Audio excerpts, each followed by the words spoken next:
Hello, everyone. I'm Samantha, Spiritual Care and Guidance Community Involvement Animator, and we are on part 2. So, if you haven't watched part 1, go back and find that. So, this is video part 2 of 4 on courage for this month. So, we talked about the last time the definition of courage. Courage being that willingness to act, even, especially, despite feeling fear or embarrassment. And it's acting with the heart. It's standing up and um, knowing when something's right and it's right to act. So, we're going to talk about for a moment, let's think about extraordinary acts of courage. Like a lot of times when we think of the word courage, we'll think of people whose careers like put them at risk, like firefighters or police officers or soldiers or so on.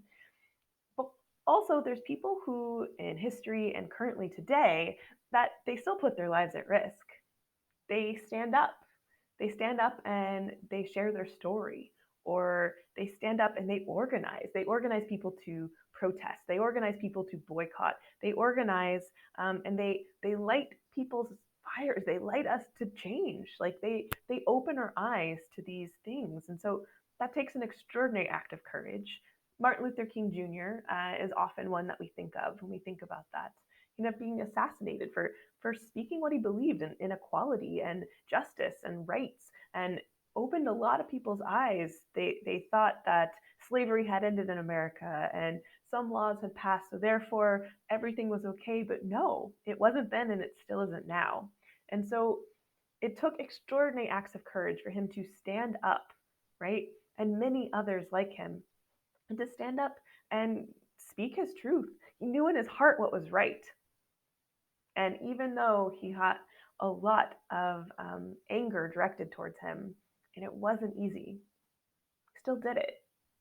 I'm sure he felt fear. I'm sure he felt risk of this uncertainty. Like it's like, okay, I know this is right. I know I need to stand up, but also, like uncertain. Like, will people actually change? Will white people listen? Will they understand? And will they um, help make our world a better place? Right. So there's extraordinary acts of courage, of fear of pain or death, but also there's ordinary acts of courage. There's things that we do, hopefully, every day, and we don't always stop to think about how that requires courage.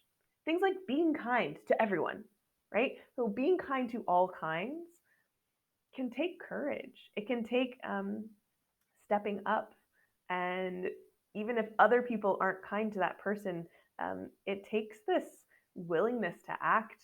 This, like, it could be embarrassing, right? Like depending on your peers and the things around you, people could say cruel things to you if you're kind to someone, and so that can take courage. Admitting you're wrong, does that take courage? It's not easy, right? It takes this vulnerability to admit our mistakes. But newsflash, most likely you're human, unless you're a cat watching this video, but like we're human. We make mistakes. All of us do, right?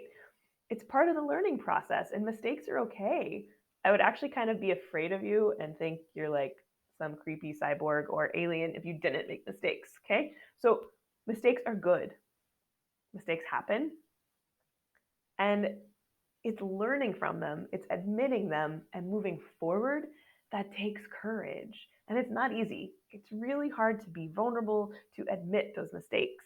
And this goes along with this last one, being honest, right?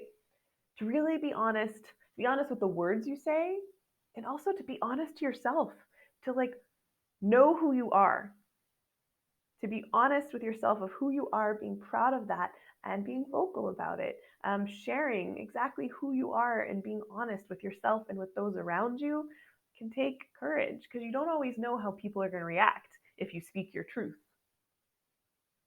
Okay, so also I'll argue that these next few things um, we need courage for: love, belonging, joy, creativity, purpose, and meaning. I know some of you are like, no, we can have those things without, but take a moment and think about love. So, love is a complicated concept. Sometimes the first thing we think about is that romantic love. So yes, it definitely takes courage to ask someone out on a date, right? Like that first, or like to go from being friends to maybe something more. It's it's a risk. You could be embarrassed. It's uncertain. You don't know how they're going to react if you're the first to express how you feel. You could be afraid of how they'll react. You could be afraid of losing that friendship, right? So that kind of love, I think, takes courage. And then also, but even the love between friends, the love between family members, it's still the courage to be vulnerable. It's still the courage to trust them and to love them, and to it's the courage to hold them accountable and to be held accountable, right? For those people that we love, it's loving them, but also helping each other grow, and that can take courage.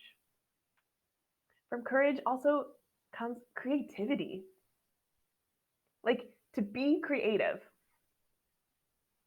and creative in all sorts of things, in art, right? So think about if you're an artist, a visual artist, painting paintings and putting them in a museum for people to look at and to critique and to write articles about. Maybe you'll even like go into like art history textbooks, and students will end up talking about the painting that you made. So it takes courage. It's this uncertainty. You don't know how people are going to receive it. You don't know how they're going to talk about it. What about creativity like writing a poem and reading it out loud?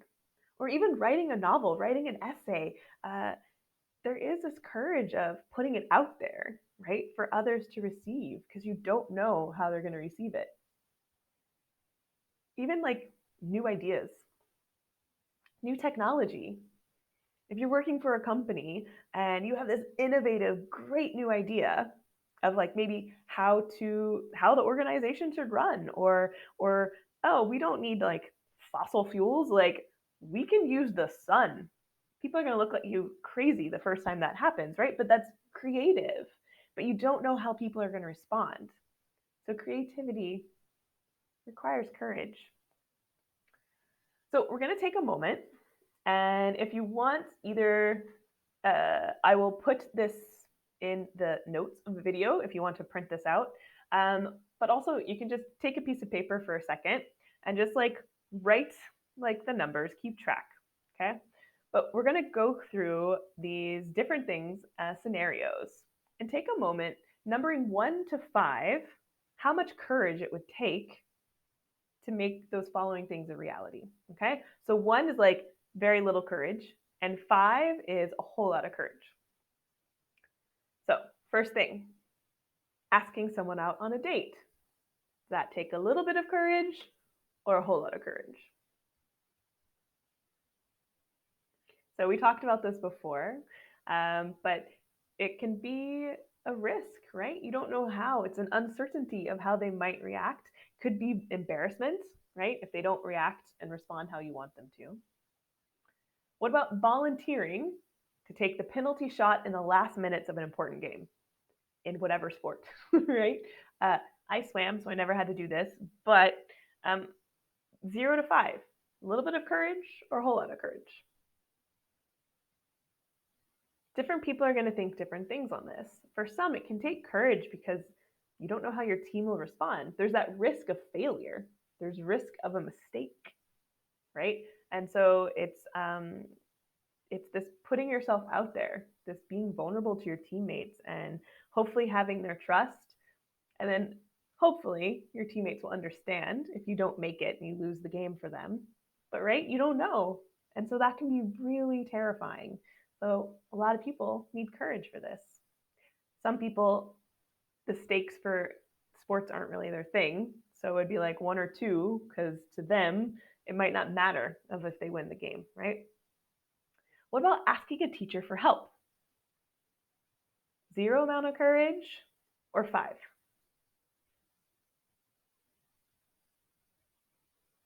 Let's think about it for a second. A little courage or a whole lot of courage? So a lot of people are going to have different things on this. And especially if it's asking a teacher for help something academically versus asking a teacher for help for something emotional or personal. A lot of times that changes, right? Of how much courage. And again, it's that uncertainty of how the teacher might respond. Sometimes, hopefully, they'll respond kindly and they'll help. But it's you don't know. You hope, but it's uncertain. What about telling an adult that you trust that you've been mistreated, either by a peer or someone older? So that's that same thing, right? It's asking for academic help, or it's asking for much more personal, potentially serious help, or emotional. Don't forget, there's adults that can help you. There's guidance counselors, there's social workers, there's teachers, there's neighbors, there's aunties and uncles and parents. And sometimes you might go to one adult, and we're all complicated, all of us adults. Humans are complicated, and maybe there's something happening in their life and they're not 100% focused on you, and I'm sorry, and that can be horrible and that can be painful, but don't give up. Don't take that one no or that one you could have caught them on a really bad day. So keep asking for help if you need it, especially with those serious things. Someone's going to listen. Okay. What about going on your first job interview? Zero courage or a whole lot of courage? What about standing up for equality based on sexual preference or ethnicity or religion, etc.? Takes a little bit of courage or a lot of courage. Like going and protesting for Black Lives Matter or for Bill 21, right? What about standing up for someone who is being teased? So kind of being an upstander instead of a bystander, right? Like that take a little courage or a whole lot of courage? To just stand up and say it's not right. What about taking your driver's test? Little courage or a lot of courage? What about saying hello to a new student in class or a new neighbor, like in your city, in your neighborhood? Little courage or a lot of courage? And finally, sitting at lunch with the student who sits alone. Does that take a little courage or a lot of courage? So if you're in class doing this, I encourage you to pause and discuss this, try to work through, see, is there a consensus of what takes the most courage versus what doesn't take courage? Most likely not. I bet, because we're all different, right? Like what instills fear or embarrassment in me is not necessarily what will make you feel embarrassed or scared. So this is also a reminder to have compassion for those around us, and remind ourselves that we're each unique and individual, and we see the world through such different lenses. So for some of us, standing up for what's right, going to protests and standing up for equality seems like a cakewalk. But others, that can be terrifying. Asking a teacher for help, all these things, right? So just be compassionate with our neighbors, be compassionate with one another, our family members, and just know what's fearful inside your heart might not be fearful for others. So this is the end of our Courage Part 2 video. So I encourage you to watch the third video as we learn about courageous Canadians across our country, youth who have stood up for change. So I thank you all. Have a beautiful day, and I'll see you next time.